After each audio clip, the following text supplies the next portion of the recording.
오늘 오후 시간에는 세움, 춤, 심음, 영어로는 Rebuilding, Dancing and Planting이라는 제목으로 함께 말씀을 나누겠습니다. 지금 우리가 읽은 말씀에 보면 내가 다시 너를 세우리니, 세움이라는 말이 있고, 다시 소고를 들고 즐거워하는 자들과 함께 춤추며 나오리라, 춤이 나오고, 그 다음에 내가 다시 산들의 포도나무를 심되 심는 자가 열매를 따기 시작하리라. 그래서 세움과 춤과 심음이라는 그런 동사, 명사를 발견하게 되는 겁니다. 그런데 이 말씀을 우리가 오늘 이해할 때에 먼저는 일찍이 월터 브루그만이라는 신학자는 하나님, 이웃, 제국이라는 책에서 우리가 공통신학이라는 것을 가지고 있다, 그것이 얼마나 많이 우리의 기독교 문화를 지배하고 있는지, 그리고 그것이 갖는 한계점은 무엇인지, 이런 것들을 언급을 한 적이 있었습니다. 공통신학, 지금 이 시간에 짧게 설명할 수 있는 내용이 사실은 아니지만, 그래도 우리가 좀 우리식으로 좀 이해하기 쉽게 설명을 드린다면, 우리에게도 역시 이러한 신학이 있는데, 예를 들면 하나님은 위대하시고, 하나님은 높으시고, 하나님은 전능하시고, 하나님은 거룩하신 분이십니다.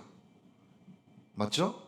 네, 그런 신앙의 고백이 우리 가운데 있다는 겁니다. 하나님은 높으시다. 한편 하나님은 죄를 미워하시고 죄악 가운데 있는 백성을 심판하시고 또 보응하시는 분, 무서운 재난과 재앙으로 심판하실 수 있는 그런 하나님, 그것도 맞죠? 그런 신학이 우리 가운데 존재한다는 거죠. 그러다 보니까 그런 신학의 배경 속에서 우리는 하나님의 말씀을 잘 들어야 돼. 하나님 말씀 듣지 아니하면 삶에 문제가 생길 거야. 조금 더 많이 나가서 하나님 말씀 잘 들으면 복을 받을 거야. 하나님이 선물을 주실 거야. 그런데 하나님 말씀 듣지 아니하면 너 가난하게 살고 못 살게 될 거야. 이런 식으로 살짝 변하기 시작하는데, 그거를 극단적으로 보여주는 요즘 이 소비자 입맛에 맞는 그런 문화가 이 기독교 안에 들어오기 시작하죠. 그 대표적인 것 중에 하나가 Claus is coming to town이라는 그런 캐럴이죠. 산타크로스가 우리 마을에 오시네, 이런 노래잖아요. 그 노래 보면 산타 할아버지는 알고 계셔, 누가 장난치는지 말 잘 듣는지. 산타 할아버지는 알고 계셔, 누가 착한 아이인지 나쁜 아이인지. 그러니 착하게 지내야 할걸. 이런 번역이 원래 원문은 그래요. 그러니까 사람들은 이 기독교의 정신이 온전히 네오줌인데도 불구하고 결국에 이 노래 안에서는 말 잘 들으면 선물 주고 말 안 들으면, 원래는 우리나라 노래에 보면은 산타 할아버지는 우는 아이에게는 이렇게 표현했죠. 선물을 안 주신대 라고 되어 있는데, 원래 이 노래의 원문에는 나쁜 아이에게는 석탄 한 덩이를 주셔, 이런 표현이 있어요. 당시의 문화 속에서는 석탄이 가난함의 상징이었습니다. 그러니까 말 잘 들으면 선물 받고 말 안 듣는 사람에게는, 아이에게는 가난함을 물려주겠다는 그런 이 세속주의적인 그런 문화가 기독교 안에 서서히 담기게 되는 겁니다. 그러니까 하나님을 믿는 신앙도 견지하면서 동시에 은근히 세상을 사랑하는 문화가 우리 안에 들어와서, 하나님 말씀 잘 믿으면 경제적으로 풍요롭게 살고, 하나님 말씀 듣지 않고 불순종하면 가난하게 산다는 이상한 논리가 기독교 안에 점점 자리를 잡기 시작하는 겁니다. 그리고 또 한편으로는 하나님은 그렇게 전능하신 분이시며 동시에 거룩하신 분이시기 때문에 하나님이 우리의 죄악을 가만히 두지 아니하시고 하나님께서 반드시 심판하신다. 하나님이 불로서 심판하시고 이 땅의 이상기후와 재난과 곤충과 바이러스 전염병으로 하나님 심판하실 수 있다는 그런 두려움이 우리 가운데 서서히 자리를 잡죠. 그런데 우리는 심각한 딜레마가 하나 있는 것이, 하나님 앞에 죄를 안 짓고 살려고 하는데 여전히 우리 안에는 죄책감이 있는 거예요. 죄 없이 사는 것 같으면서도 동시에 우리는 죄인임을 고백하며 살 수밖에 없죠. 그러니 결국에는 그 거룩하신 하나님, 저 멀리 높이 계신 하나님하고 나 사이에 너무나 큰 간극이 있어서, 그래서 결국 나는 멸망하고 말 거라는, 나는 회복될 수 없는 그런 존재라는 그런 암시를 우리 가운데 받으면서 이 땅에 무거운 걸음을 걷는 거죠. 그게 우리 안에 있는 이 공통신학이 가져다주는 한계점이었던 겁니다. 그러니까 이스라엘 백성들이 죄를 지었어요.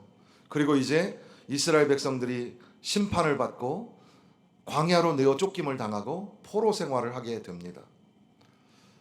다시는 회복될 것 같지 않은 그런 상황, 절망의 상황.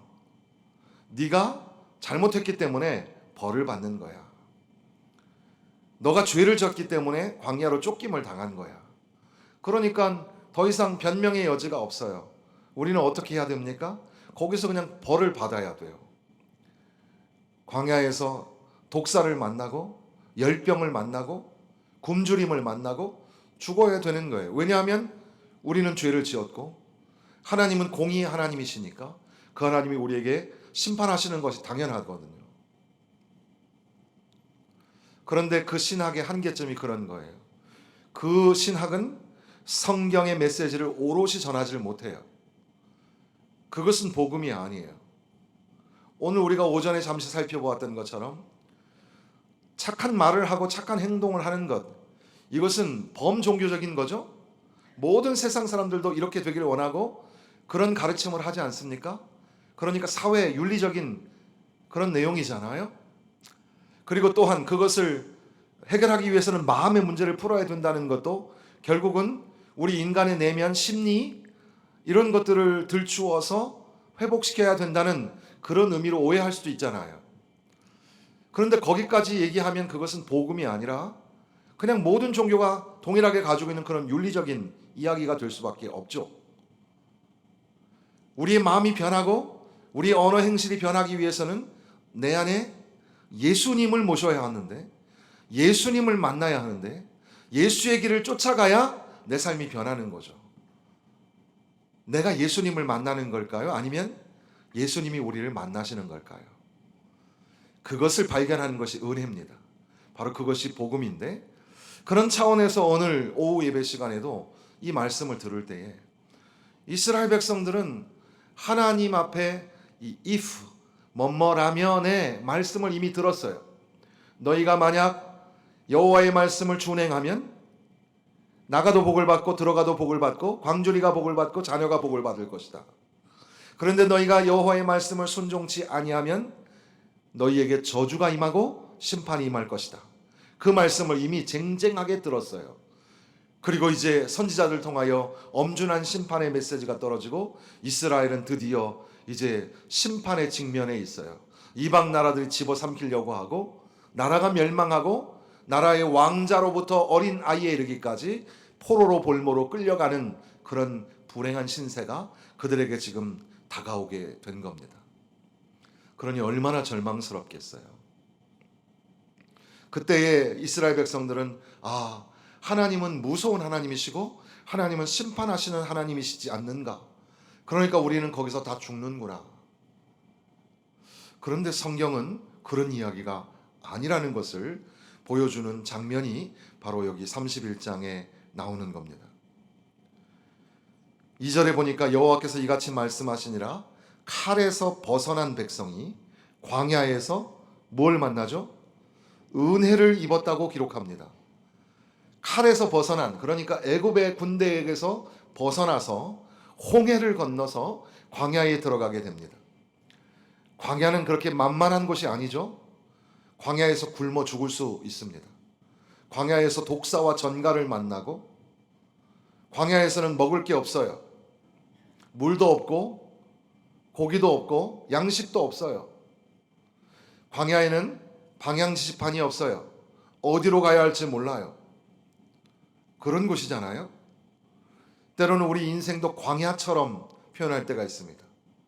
황무지와 같고 광야와 같은 인생. 그 땅에 버려진 거죠, 이스라엘 백성이. 그러나 거기에서 이스라엘 백성들은 독사를 만나거나 전갈을 만난 게 아니에요. 굶주림과 배고픔, 갈 길 없음을 만난 게 아니에요. 그들은 은혜를 만났어요. 은혜를 입었나니. 광야에서, 칼에서 벗어난 백성이 광야에서 은혜를 만났다. 곧 내가 이스라엘로 안식을 얻게 하려 갈 때에라. 그들에게 안식을 얻게 하려고 하나님이 은혜를 부어주셨다는 겁니다. 하나님의 은혜를 만났다. 이것이 복음이에요. 우리가 알고 있는 신학은 하나님이 멀리 계시고 하나님은 높이 계시고 하나님은 지존무상하시다고 말하면서도 실제적인 내 삶에는 하나도 건드리지 못하시는 그런 무미건조한 하나님이에요. 그리고 하나님은 심판하시는 무서운 하나님.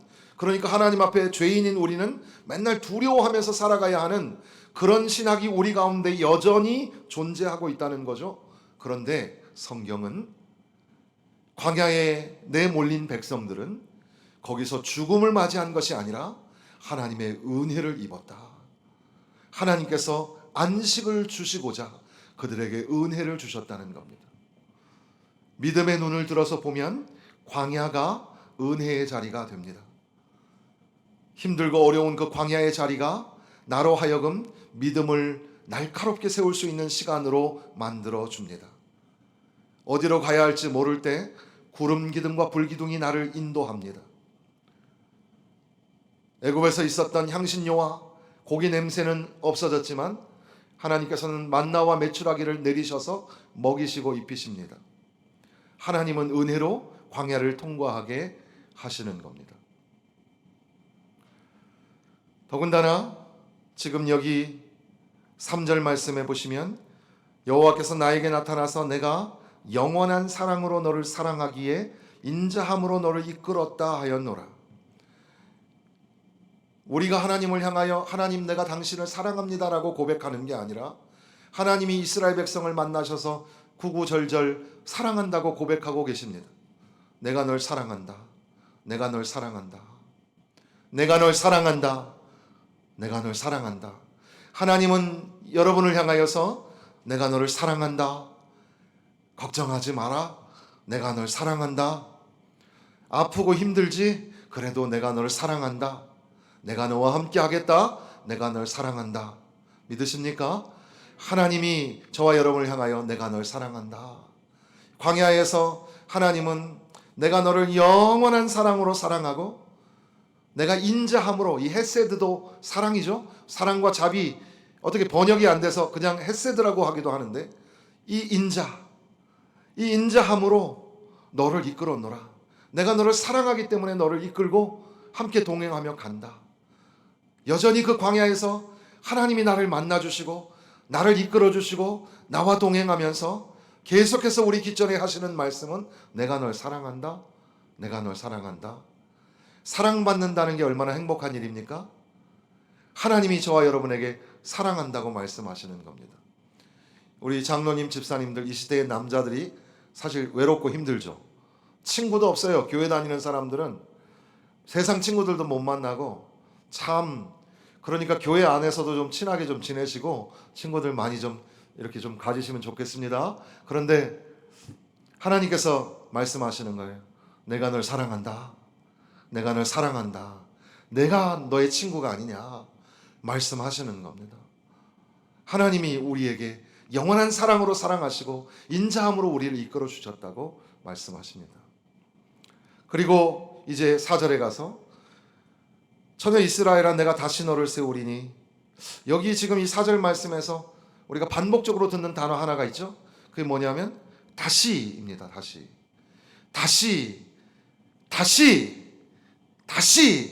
이 다시가 얼마나 은혜의 말씀인지 몰라요.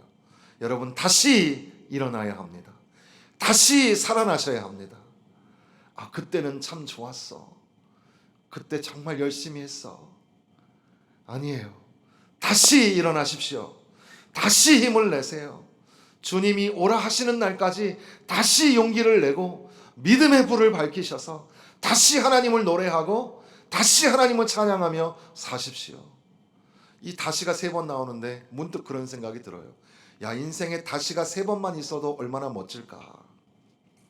하나님 우리에게 가만 생각해 보면 다시의 기회를 몇 번 주셨잖아요. 그냥 쫄딱 망했는데 하나님께서 다시 일어나라. 그래서 다시 일어났어요. 다시의 축복을 만난 겁니다. 갑자기 좌절과 절망이 찾아와서 우울증이 찾아와서 무너져버린 내 인생에 하나님이 다시 두드리시면서 다시 일어나라. 일어나라. 그래서 다시 일어났어요. 예전에는 참 기쁘고 즐거웠는데 그런데 지금은 내가 하나님 전에 나와도 기쁨이 없어요. 은혜도 없는 것 같아요. 은혜도 무뎌졌어요. 그런데 하나님께서 어느 날 다시 말씀하시기를 다시 돌아와라. 다시 은혜를 누리고 회복해라 말씀하시는 거죠. 다시 일어나는 것, 한자로 재기한다 그러는데 이게 얼마나 우리 가운데 중요한 일인지 모릅니다. 그 단어만으로도 우리가 은혜를 받아요. 단어가 3번 다시 이 단어가 저와 여러분에게 하시는 말씀인 것을 믿으시기를 바랍니다. 그러면서 다시 너를 세우리니, 하나님께서는 지금 앞서 광야에서 은혜를 만나게 하고 영원한 사랑의 고백을 하시면서 이제 이스라엘을 다시 일으키시겠다는 거예요. 바로 이것이 우리가 앞서 생각했던 그 공통신학의 한계점을 넘어서 버리는 건데, 우리가 알고 있는 하나님은, 가끔 오해하는 하나님은 어떤 하나님이죠? 하나님 앞에 말 잘 들으면 복 주시고 말 안 들으면 다리 몽둥이 뿌르시는 하나님, 그렇게 생각하기 쉬운데 그건 복음이 아니에요. 복음은 놀랍게도 우리가 잘못했는데도 불구하고, 잘못해서 지금 벌을 받고 있는 중이거든요. 여러분 잘 생각하셔야 돼요. 잘못해서 문제가 생기고 벌을 받고 있는 중이에요. 그런데 하나님은 내가 널 사랑한다. 내가 널 얼마나 사랑하는지 몰라. 그러면서 아직 수습이 안 된 나의 인생인데도 불구하고 하나님은 말씀하시기를 내가 너를 다시 세우리라. 내가 너로 하여금 춤을 추게 하리라. 춤추는 거 잊어버린 적이 얼마나 오래됐어요. 요즘 우리 어른들 춤추라 그러면 춤출 줄 아는 게 뭐죠? 그거 다 잊어버렸죠? 이거 학창시절에 이거, 예. 노래와 춤을 잃어버린 세대. 옛날에는 춤이 아니라 교회 안에도 율동이 있었어요. 뭐 손을 높이 들고 뭐 했잖아요 다. 지금은 그런 것도 없죠. 아유, 이제 옛날처럼 촌스럽게 우리가 하나요? 막 손 들고 주님 다시, 멋지잖아요. 좋은데 여러분 한번 생각해 보세요. 예수 믿는 기쁨으로 춤춰 본 적 있으세요? 춤춰 본 적이 있었어요. 그런데 언제죠? 까마득하죠.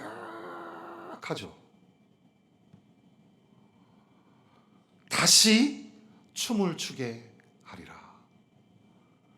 그리고 다시 포도나무를 심으리라. 다시 심으리라. 황폐한 땅이에요. 나무가 다 뒤집어졌어요. 거기에 다시 포도나무를 심고 심은 자가 이제는 열매를 따기 시작하리라. 옛날에는 교회마다 성도들이 막 밀려오고 청년들이 많고 학생들이 미어 터졌어요. 그때는 이렇게 환경이 좋지 않았어요. 그럼에도 불구하고 교회 밖에는 갈 데가 없었어요. 그게 바로 한국교회의 부흥이었어요. 그때 우리가 하나님의 큰 축복을 받은 거죠. 이 나라가 복을 받은 거예요. 교회에서 모든 교육이 이루어졌어요. 그런데 이제 지금은 교회를 떠나요. 우리 아기 엄마 아빠들이 이렇게 나와서 찬양하니까 얼마나 좋아요. 이들을 유심히 보십시오. 이들의 신앙이 우리 교회의 미래입니다. 우리 교회 안에 어린 아기들의 소리가 울려 퍼져야 교회가 살아있다는 증거가 될 거예요. 그러니까 이 아이들, 이 청년들, 우리 아버지 어머니 앞에서, 할아버지 할머니 앞에서 정말 소리도 잘 못 지르는 이 아이들, 그러나 이들이 이 교회를 이끌어 가야 해요. 얼마나 소중한 존재들입니까? 그런데 점점 청년들이 줄어들고 아이 울음소리가 사라지고 주일학교는 학생 숫자나 선생님 숫자나 비슷해요. 우리 교회만 그런 게 아니에요. 모든 교회가 그래요. 이미 주일학교가 없어진 교회가 많아요. 우리가 하나님 앞에 기도할 때 부흥을 허락하여 주옵소서. 부흥이라는 말이 영어가 revival이잖아요. re라는 말이 다시인데, 다시 바이브가 붙으면 살다라는 뜻의 영어에는 다시 살아나게 하여 주옵소서, 다시 흥하게 하여 주옵소서, 다시 회복시켜 주옵소서. 바로 그것이 다시 세워지고 다시 춤을 추고 다시 심겨지는 하나님의 놀라우신 사랑. 우리는 죄인임에도 불구하고 여전히 죄의 그 능력 앞에서 쩔쩔매며 한계점을 드러내고 있는 우리 연약한 인생이잖아요. 그런데도 불구하고 그 보잘것없는 우리를 향하여서 하나님이 뭐라고 말씀하세요? 내가 너에게 은혜를 준다. 내가 너를 얼마나 사랑하는지 아니? 그리고 내가 너에게 약속할게. 다시 세우고 다시 춤을 추게 하고 다시 세워서 다시 심어서 그 열매를 먹게 할 것이다. 1절과 6절이 그런 맥락에서 하나의 묶음을 만들어내는데, 그때에 내가 이스라엘의 모든 종족의 하나님이 될 거다. 그리고 모든 사람들이 시온에 올라가서 우리 하나님 여호와께로 나아가자. 야, 우리 하나님께로 나아가자. 하나님께로 나아가자. 여기에 아주 중요한 신앙적인 순서가 있어요. 가끔 메시지를 전할 때 여러분에게 하나님께 돌아와야 합니다. 하나님께 돌아오면 삽니다. 이런 메시지를 전합니다. 그런데 오해하시면 안 되는 것이 우리가 돌아오면 하나님이 복을 주시는 게 아니에요. 순서가 바뀌었어요. 하나님이 먼저 우리에게 은혜를 주셔요. 그리고 우리가 하나님께로 돌아오는 거예요. 교회는 선지자와 같아서 설교자뿐 아니라 우리 모든 교회는 메신저가 돼서 세상을 향하여, 문 영혼을 향하여 여호와께로 돌아오라, 여호와께로 돌아오라, 하나님께로 돌아오면 산다, 산다, 이렇게 메시지를 전하는데, 이미 그 메시지를 듣는 성도들 중에는 하나님의 은혜가 넘쳐나고 있어서, 그리고 그 안에 하나님이 이미 문을 두드리시면서 내가 너를 사랑한다, 내가 너를 얼마나 사랑하는지 모른다, 내가 너를 다시 심을 것이고 춤을 추게 할 것이며 너로 하여금 다시 세워서, 세움이라는 건축의 메타포를 통해서 너의 인생을 세울 것이고 교회를 세울 것이고 하나님의 나라를 세울 것이라고 약속하시는 겁니다.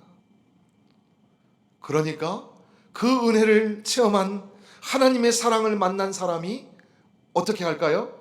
아, 하나님께로 돌아가야 하는구나, 하나님께로 돌아가야 하는구나. 그것을 깨닫고 하나님 앞에 나아가니 하나님께서 주시는 놀라우신 은혜를 경험하게 됩니다. 나는 아무 공로 없으나, 나는 죄인, 주홍같이 붉은 죄를 가진 죄인인데 하나님이 날 사랑하셔서 내 대신 독생자를 십자가에 죽게 하시고 나를 여기까지 불러주셨구나. 하나님 감사합니다. 하나님 고맙습니다. 하나님의 은혜 아니면 내가 살 수가 없습니다. 그 놀라운 복음의 메시지를 듣게 되는 거죠. 예레미야는 눈물로써 이스라엘 백성에게 이 복음의 메시지를 선포하고 있습니다. 그런데 안타까운 것은 이 복음의 메시지를 들었던 1차 수신자들은 그 말씀을 깨닫지 못합니다. 그리고 먼 훗날 예수님을 만나서야 비로소 깨닫기 시작하였고, 이제 예수님을 통해서 구원받은 저와 여러분에게 바로 이 말씀이 다시 울려 퍼지면서 그들의 믿음을 뛰어넘는 믿음을 우리에게 도전하시는 겁니다. 우리의 공로가 아니라, 우리의 능력이 아니라, 우리가 한 걸음 나가서가 아니라 하나님이 먼저 광야에서 우리를 만나주시고 은혜를 베풀어 주시고 내가 널 사랑한다 말씀하시는 것을 믿으시기를 바랍니다. 하나님이 얼마나 우리를 사랑하시는지 독생자 예수 그리스도를 이 땅에 내어주셔서 송아지와 염소와 양이 각을 떠서 피를 흘리며 죽었던 것처럼 십자가에서 주님이 죽어주시기까지 그렇게 저와 여러분을 사랑하셔서, 그리고 우리 귓전에 우리의 영혼 속에 내가 널 사랑한다고 말씀하시면서 우리에게 약속하시는 거죠. 내가 너를 다시 세울 것이다. 내가 이 교회를 다시 심을 것이며 다시 너희들로 하여금 춤을 추게 하리라. 하나님이 춤출 때 그런 문장이 있어요. 하나님이 춤추실 때가 있다는 겁니다. 그 노래 가사에는 한 영혼이 죽게 돌아올 때 하나님이 기뻐 춤추신다고 그렇게 기록하고 있는데, 하나님 은혜 안에서, 하나님 사랑 안에서 춤도 추고 노래도 하고 기뻐하며 감사하며 하나님의 은혜를 많이 누리면서 사시기를 주님의 이름으로 축원합니다. 하나님의 은혜를 풍성하게 누리는 하나님의 친백성, 하나님이 기뻐하시는 백성 되시기를 바랍니다. 복음은 내가 뭘 고친다고 해서 나에게 주시는 은혜가 아니라, 나는 아무것도 하지 않았는데도 불구하고 하나님이 날 사랑한다고 하는 고백이고 나를 향하여 무한히 베푸시는 은혜입니다. 그 은혜를 누리면서 하루 한 주간 그리고 남겨진 인생 하나님 앞에 멋지게 살아가시기를 주님의 이름으로 축원합니다.